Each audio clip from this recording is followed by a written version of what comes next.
You probably think you know the story of the golden calf, right? A classic tale of impatience, idolatry, but what if that's not the whole story? What if it wasn't really about religion at all?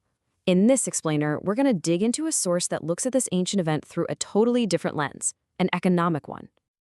So I want you to try and forget everything you were taught about this story, because the source we're looking at today poses this really provocative question. What if the golden calf wasn't about a false god, but about a financial system? Yeah, it's a wild idea, and it completely reframes the whole narrative. All right, so let's just quickly set the scene. We all know the setup, right? The Israelites are out there in the desert. Moses has gone up Mount Sinai to get the law from God, and he's taking a long time. I mean, a really long time. So the people down below, they're getting nervous. They feel leaderless, they're scared. And this leads to that famous verse we all know.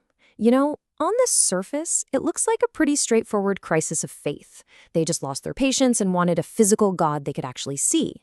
And hey, that's the traditional way of looking at it. But our source says, hold on a second, maybe their panic wasn't just spiritual. Maybe it was something much more practical. Okay, and this is where the big twist comes in. The source we're looking at argues this wasn't just some random superstition. No, it calls it paganism with a purpose. The idea is that making this statue wasn't a panic move, but a calculated one. It was a practical solution to a very real problem they were facing, born out of fear and a serious lack of faith in what was coming next. So, if it wasn't just an idol for them to worship, then what was it?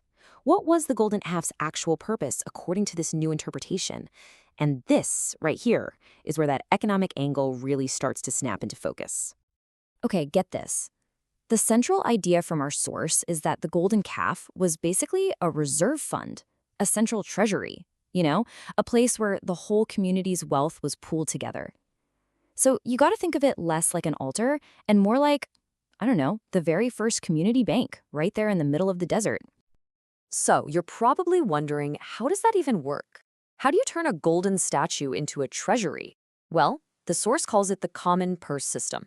And believe it or not, it was a pretty clever, pretty sophisticated way to create social and economic control. It's actually pretty simple when you break it down into 3 steps. First, everyone deposits their own personal gold into one big common pot. Step 2, in return, they get these tokens that they can exchange. But here's the catch. Those tokens are only valuable inside that community. And that brings us to the most crucial part. Suddenly, your wealth and the group's survival are tied together. If you decide to leave, guess what? Your tokens are totally worthless. Your loyalty is now locked in economically. And you know what's crazy? This wasn't some isolated one-off idea. The source points to this amazing historical parallel from ancient Athens. They had this huge golden statue of the goddess Nike. And get this, they literally called it their reserved fund. And in 406 BC, when they were in big trouble and needed a new navy, what did they do? They didn't pray to it. Nope.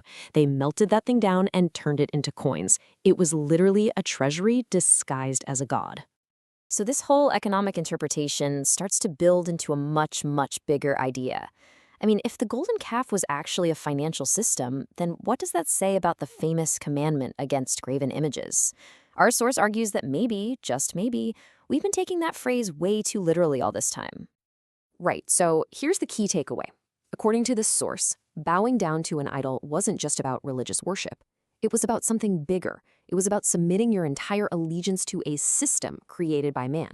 So the real act of idolatry wasn't just, honoring a statue. It was making yourself a subject of the whole institution that statue represented. And this leads us to a pretty radical new definition, right? A graven image isn't just a hunk of wood or stone. From this point of view, it's any institution, any system that we humans create that serves as an alternative to God's plan. It's when we replace our dependence on Him with dependence on that system. It becomes this whole other plan for how to find security and build a society. Okay, so if these centralized, man-made systems are the so-called graven images, then what's the alternative? What's the other way? Well, the source draws a really sharp contrast by putting 2 historical models of society side by side. So let's look at these 2 models the source lays out. On one hand, you've got the Roman model of state control. It's all about force, rationing, and we know how that ended: runaway inflation, massive shortages, and eventual collapse.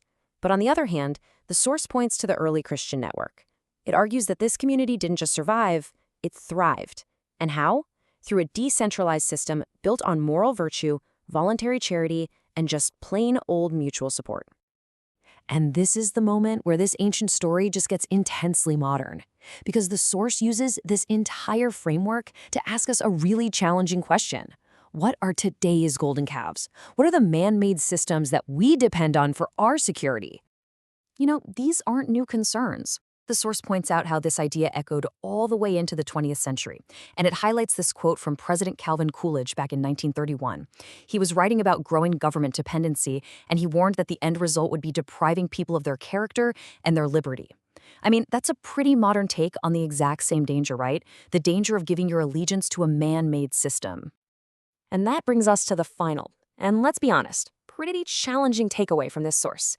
It suggests that if we accept this new definition, that a graven image is any man-made institution that demands our ultimate allegiance for our security and well-being, then maybe we should be looking at some of our own modern systems through that very same lens. Things like Social Security, state welfare programs, central banking, even government-run schools. So that really leaves us with this final, really provocative thought to chew on.